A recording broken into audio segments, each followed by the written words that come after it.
Hello student, আজকের আমরা ABTA test পেপারের 253 নম্বর পেজের সমস্ত 1 নম্বর এবং 2 নম্বর পেজের সমস্ত উত্তরগুলো সমাধান করব। এবং বলে দিই, আমার এই চ্যানেলের প্লেলিস্টে তোমরা গিয়ে দেখবে ইতিহাস, ভূগোল এবং অঙ্ক সুন্দর করে সাজানো আছে। সমস্ত প্রশ্ন উত্তর 1 নম্বর, 2 নম্বর এবং ইতিহাসের 5 নম্বর, 4 নম্বর, 8 নম্বর এগুলো কিন্তু সাজেশন দিয়ে দেওয়া হয়েছে। আর অঙ্কেরও আমরা এবিটি এর বেশ কিছু পেজ পরপর আমরা কিন্তু সমাধান করে দিচ্ছি। আর পর্ষদেরও এই রিসেন্ট আমরা কয়েকদিনের মধ্যে বেশ কয়েকটা পেজ ছেড়ে দেবো। ওকে, তো চলো একদম প্রথম প্রশ্ন। জীবনের ঝরাপাতা হলো আত্মজীবনী। প্রথম নির্বাক চলচ্চিত্র হলো রাজা হরিশ্চন্দ্র। বাংলায় ইংরেজি শিক্ষার জনক হলেন মেকলে। হিন্দু কলেজের বর্তমান নাম প্রেসিডেন্সি বিশ্ববিদ্যালয়। 19 শতকের নবজাগরণকে ঐতিহাসিক প্রতারণা বলেছেন বিনয় ঘোষ। কে নিজকে ধরতি আবা বলে ঘোষণা করেন? বিরসা মুন্ডা। তারপরের প্রশ্ন, ভারতে প্রথম নীলকর ছিলেন লুই বোনার্ড। ভারতে প্রথম নীলকর ছিলেন লুই বোনার্ড। তারপরের প্রশ্ন দেখো, আনন্দমঠ প্রকাশিত হয় 1882 খ্রিস্টাব্দে। তারপরের প্রশ্ন, দিল্লির শেষ মুঘল সম্রাট ছিলেন দ্বিতীয় বাহাদুর শাহ। তারপরের প্রশ্ন, কার্ল মার্কস 1857 বিদ্রোহকে বলেছেন জাতীয় অভ্যুত্থান বা বিদ্রোহ। তারপরের প্রশ্ন, পর্তুগিজদের প্রথম ছাপাখানা ভারতবর্ষের কোথায় স্থাপিত হয়? গোয়াতে। তারপরের প্রশ্ন, গোলদিঘির গোলামখানা নামে পরিচিত কলকাতা বিশ্ববিদ্যালয়। তারপরের প্রশ্ন, ওয়ার্কার্স অ্যান্ড পেজেন্ট পার্টি গঠিত হয় 1927 খ্রিস্টাব্দে।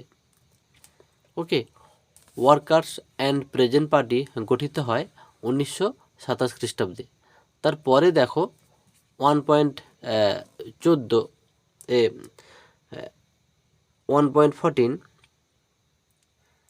এটা দেখো, ভারতের রাজধানী কলকাতা থেকে দিল্লিতে স্থানান্তরিত হয় 1911 খ্রিস্টাব্দে।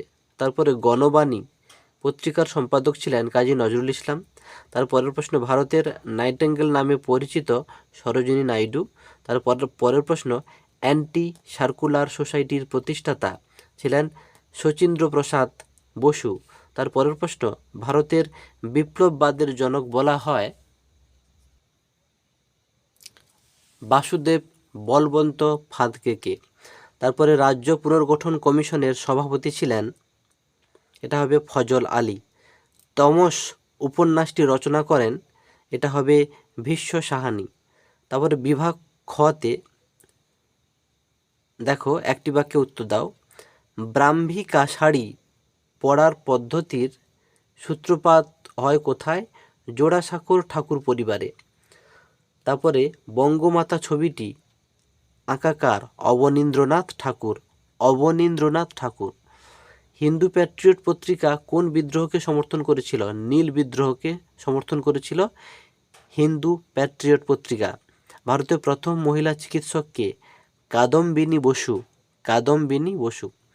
তারপরে দেখো, ঠিক ভুল নির্ণয় করতে হবে আমাদের। ঠিক ভুল নির্ণয়ের একদম প্রথম প্রশ্ন দেখো, জগদীশচন্দ্র বসু বিজ্ঞান মন্দির প্রতিষ্ঠা করেন। এটা ঠিক লিখবে, কিন্তু মানে ঠিক চিহ্ন দেবে না, ঠিক লিখবে। তারপরের প্রশ্ন, তিতুমির ওয়াহাবি আন্দোলনের সাথে যুক্ত। এটাও ঠিক। বাংলার মুকুটহীন রাজা বলা হয় সুরেন্দ্রনাথ বন্দ্যোপাধ্যায়কে। এটাও ঠিক। নব্য বেদান্তবাদের উদ্ভাবক হলেন স্বামী বিবেকানন্দ। এটাও ঠিক। এবারে কস্তম্ভ খস্তম্ভ মেলাতে হবে। ভবানী পাঠককে সোজা লিখবে তোমরা সন্ন্যাসী ফকির বিদ্রোহ। মতুয়া ধর্মে সোজা লিখবে শ্রী শ্রী হরিচাঁদ ঠাকুর। মেধা পাটেকরের সোজা লিখবে পরিবেশ আন্দোলন। বাংলার নানা সাহেবের সোজা লিখবে রামরতন মল্লিক। হলো। এরপরে আমরা উপবিভাগ 2.5 যাব। 2.5 দেখো, একদম প্রথম প্রশ্ন, 19 শতকে জনমত প্রতিফলিত হয়। ব্যাখ্যা 1 হবে সমসাময়িক পত্র ও সংবাদপত্রের মাধ্যমে। তার পরের প্রশ্ন, রবীন্দ্রনাথ ঠাকুর গোড়া উপন্যাস গোরা গোরা উপন্যাস লিখেছিলেন? ব্যাখ্যা 3 হবে সংকীর্ণ জাতীয়তাবাদকে সমালোচনার উদ্দেশ্যে। তার পরের প্রশ্ন, একা আন্দোলন হয়েছিল উত্তর সরি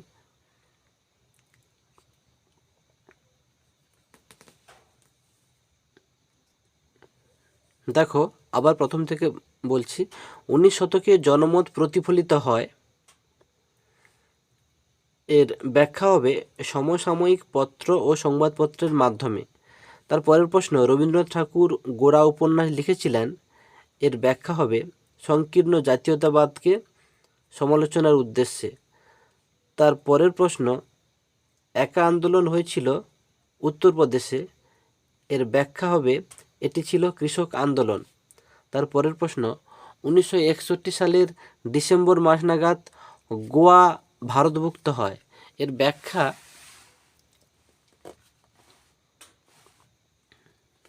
দেখো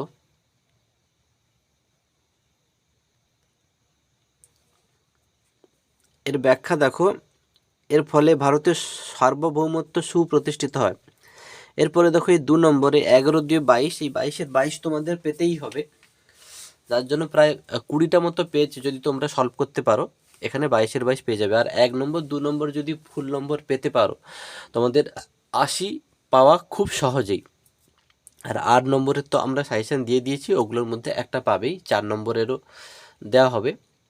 ঠিক সেম প্রসেস কিন্তু ভূগোলেও হলো। 1 নম্বর 2 নম্বর 3 নম্বরে যদি বড় নম্বর তুলে নাও আর 5 নম্বরটা আছে, ব্যাস তাহলে 80-র উপরে চলে যাবে। এবারে দেখো আমরা বিভাগ গ-তে করব।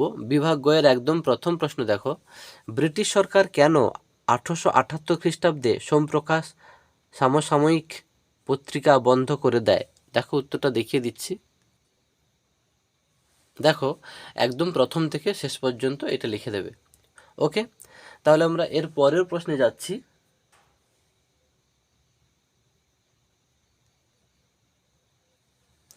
তারপরে দেখো, জাতীয়তাবাদ বিস্তারে খেলা কিভাবে সাহায্য করে? ওকে, দেখো উত্তরটা দেখিয়ে দিচ্ছি। দেখো এই উত্তরটা একদম এখান থেকে একদম শেষ পর্যন্ত লেখো। তারপরে পরের অংশটা দেখিয়ে দিচ্ছি। দেখো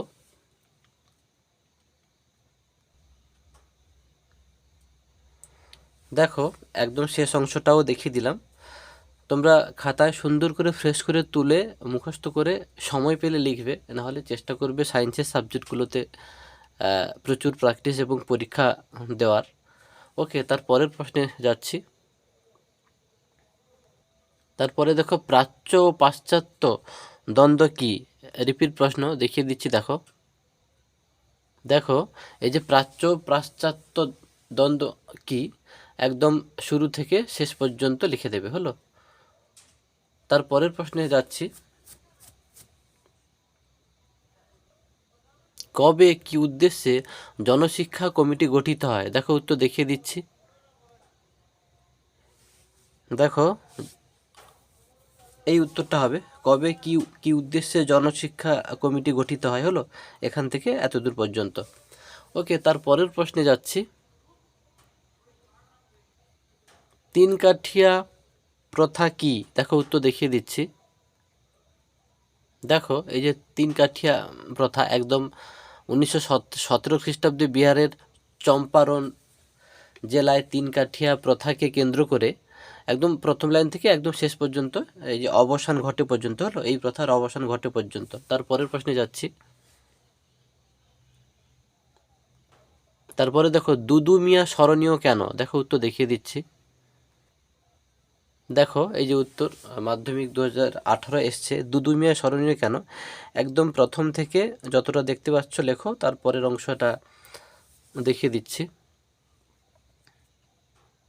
তারপরের অংশে যাচ্ছি, মানে শেষ অংশটায়। দেখো একদম এই যে দুদু মিয়া স্মরণীয় পর্যন্ত লিখবে। হলো, যখন দেখবে সময় নেই শুধু এই স্মরণীয় হওয়ার এই 3টে পয়েন্টে শুধু লিখে দেবে। ওকে, যাদের হাতে স্পিড আছে অবশ্যই তারা চেষ্টা করবে যতটা সম্ভব পুরোটা লেখা যায়। হলো, ঠিক আছে, তার পরের প্রশ্নে চলো।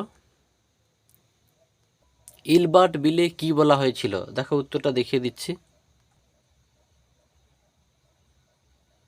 দেখো এই যে ইলবার্ট বিল একদম পুরোটা একদম প্রথম থেকে শেষ পর্যন্ত লিখে দেবে। হলো, চলো পরের প্রশ্নে যাচ্ছি তাহলে।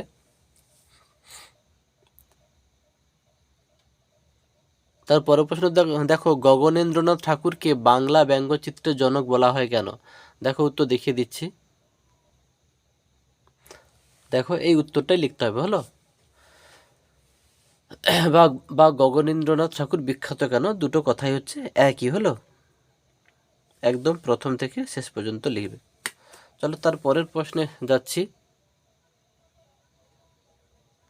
তার পরের প্রশ্ন দেখো বিটিআই প্রতিষ্ঠার উদ্দেশ্য বা গুরুত্ব কি ছিল? দেখো উত্তর দেখিয়ে দিচ্ছি।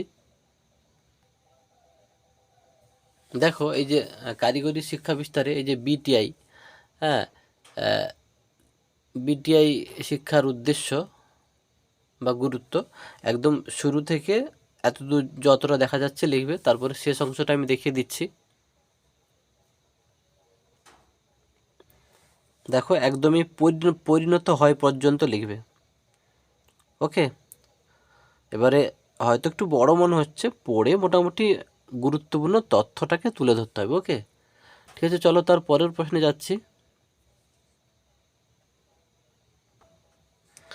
তার পরের প্রশ্ন দেখো শান্তিনিকেতন কি উদ্দেশ্যে প্রতিষ্ঠিত হয়েছিল? দেখো উত্তরটা দেখিয়ে দিচ্ছি। দেখো একদম শুরু থেকে শেষ পর্যন্ত অন্যতম অঙ্গ পর্যন্ত লিখবে। ওকে, তার পরের প্রশ্নে যাচ্ছি।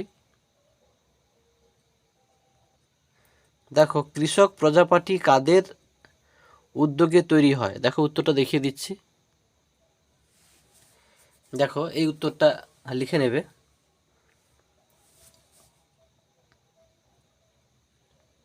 আচ্ছা, তার পরের প্রশ্নে যাচ্ছি। বাবা রামচন্দ্র কে ছিলেন? দেখো উত্তর দেখিয়ে দিচ্ছি। দেখো এই যে বাবা রামচন্দ্র কে ছিলেন বা কৃষক আন্দোলনে বাবা রামচন্দ্রের ভূমিকা কী ছিল, একই। তো এখান থেকে এতদূর লিখবে, শেষ অংশটা দেখিয়ে দিচ্ছি। দেখো শেষ অংশটা, দেখো শেষ অংশটা এখান থেকে এতদূর পর্যন্ত লিখবে। হলো, অনস্বীকার্য পর্যন্ত। চলো তার পরের প্রশ্নে যাচ্ছি। অলিন্দ যুদ্ধ কি? দেখো উত্তর দেখিয়ে দিচ্ছি।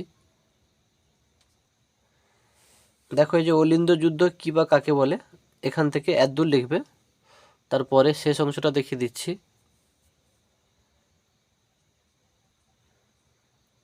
দেখো শেষ অংশটা এই পরিচিত পর্যন্ত লিখবে। ওকে, তার পরের প্রশ্নে যাচ্ছি। পুনা চুক্তি কবে কাদের মধ্যে হয়েছিল? দেখো উত্তর দেখিয়ে দিচ্ছি। দেখো এটা শুধু এই এখান থেকে এতদূর লিখতে হবে। হলো, এইটুকু লিখলেই হয়ে যাবে। এটা এই 1932 থেকে এই স্বাক্ষরিত হয় পর্যন্ত। হলো, তার পরের প্রশ্নে যাচ্ছি। ভারতের স্বাধীনতা আইনে কি বলা হয়েছিল? দেখো উত্তরটা দেখিয়ে দিচ্ছি। দেখো একদম এখান থেকে একদম শেষ পর্যন্ত লিখবে। হলো, আর শেষ অংশটা আমি দেখিয়ে দিচ্ছি। দেখো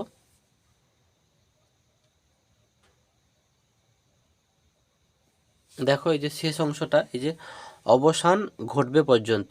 ওকে, তাহলে এই পেজের শেষ প্রশ্নে যাচ্ছি। ভারত ভুক্তির দলিল কি? ভারত ভুক্তির দলিল কি? দেখো উত্তর দেখিয়ে দিচ্ছি। দেখো এই যে দেশীয় রাজ্যগুলির ভারত ভুক্তির দলিল বলতে কি বোঝো, একই প্রশ্ন। হলো, এখান থেকে এত দূর পর্যন্ত লিখবে শেষ পর্যন্ত, তারপরে শেষ অংশটা আমি দেখিয়ে দিচ্ছি।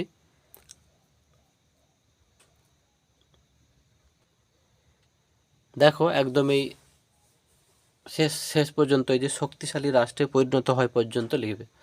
ওকে, তাহলে এখানেই মোটামুটি এই পেজটা শেষ করলাম। আমরা চেষ্টা করব খুব তাড়াতাড়ি সমস্ত 1 নম্বর 2 নম্বরগুলো কমপ্লিট করে দিতে। তার কারণ তোমরা যারা নম্বর বিভাজনটা দেখেছো, 1 নম্বর 2 নম্বরে কিন্তু পুরো নম্বর পেলেই কিন্তু 70 থেকে 80 নম্বর পাওয়াটা খুব সহজ হয়ে যাবে, তাই না? ওকে।